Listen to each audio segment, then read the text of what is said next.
If you're headed out to eat today, you'll likely notice there's been a lot of change in the Twin Cities restaurant scene, and one of Minnesota's most celebrated chefs is going through some changes of his own.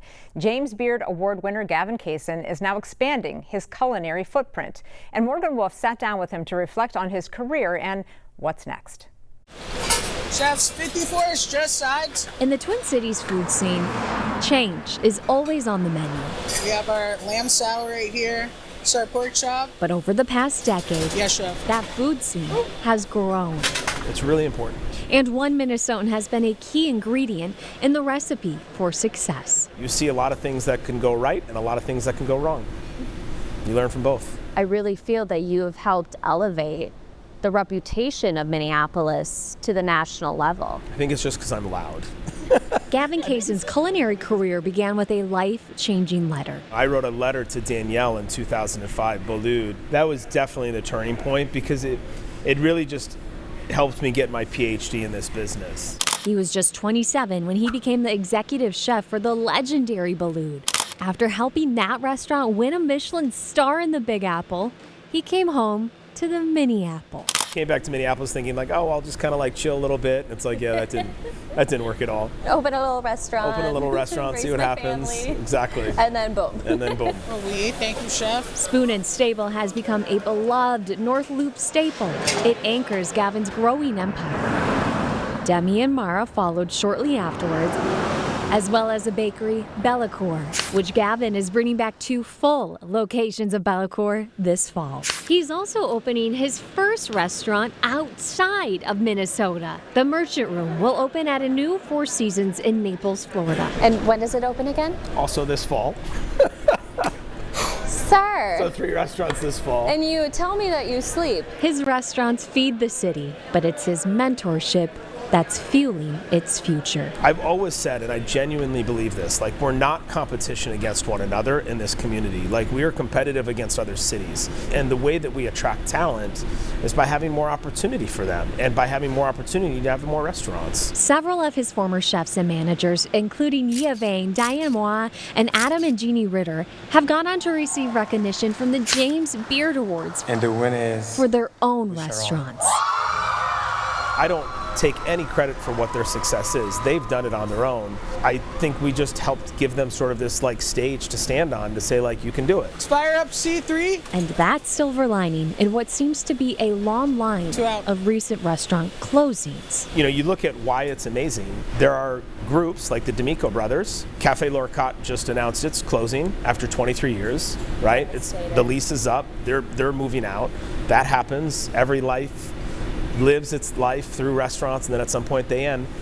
But had they not created what they created, there are certain restaurateurs that maybe wouldn't have created what they created, such as Isaac Becker, who worked for them. Yes. Right? We're at an interesting place where it's sort of this changing of the guard right now, and you can see it and you can feel it, especially with them announcing that closure, like this new movement of happening.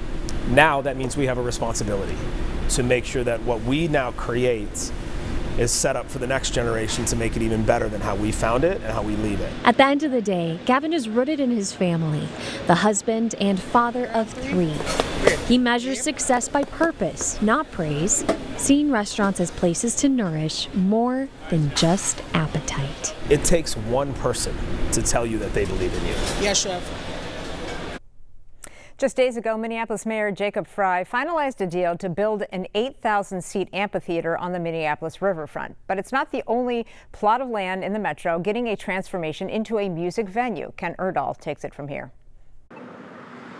For the past couple of years, a formerly flat lot near Canterbury Park in Shakopee has been shaped into one of the biggest and most unique Minnesota outdoor music venues you'll see. It's just exciting to see it grow. Mike Walsh is a big fan of live music who's seen that growth from the pawn shop just across the road. I've seen some of the renderings and it just looks like kind of an experience that no other amphitheater in the area can offer. Historically, that hasn't been a very high bar in the Twin Cities metro. The Basilica Block Party I mean, that was basically in a parking lot, and that drew thousands and thousands of people every year because it's summer in Minnesota. We want to be outside. Star Tribune music critic Chris Riemenschneider says that's why he's thrilled to see not one but two major amphitheaters on the horizon. Literally every music fan, our diehard music fan I know, is excited about both these amphitheaters that are coming. But especially the one in North Minneapolis.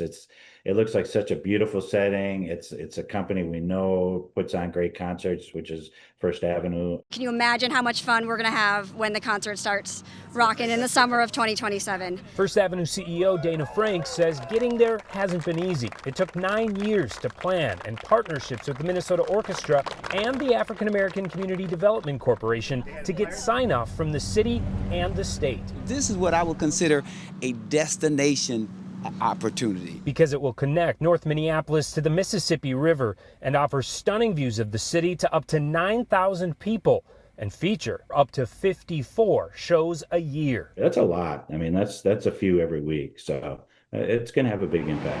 The Shakopee Amphitheater will be even bigger. Its capacity of 19,000 will make it the biggest venue of its type in the state. And Live Nation will likely bring in big national tours, just probably not this summer as originally promised. We know they had a date with Neil Young that was on Neil Young's tour itinerary and for later this summer. That got scratched, which was the first indicator that the Shakopee Amphitheater was going to be delayed. And they haven't given us any updates, but it is very safe to assume at this point that they are not going to have concerts this year. I know it's been a rainy year, but yeah, hopefully next year it should be up and running. Besides, he's pretty sure it will be worth the wait. For a bigger show, I mean, this is probably the place you'd want to be. Stick with us. More news and weather coming up after the break.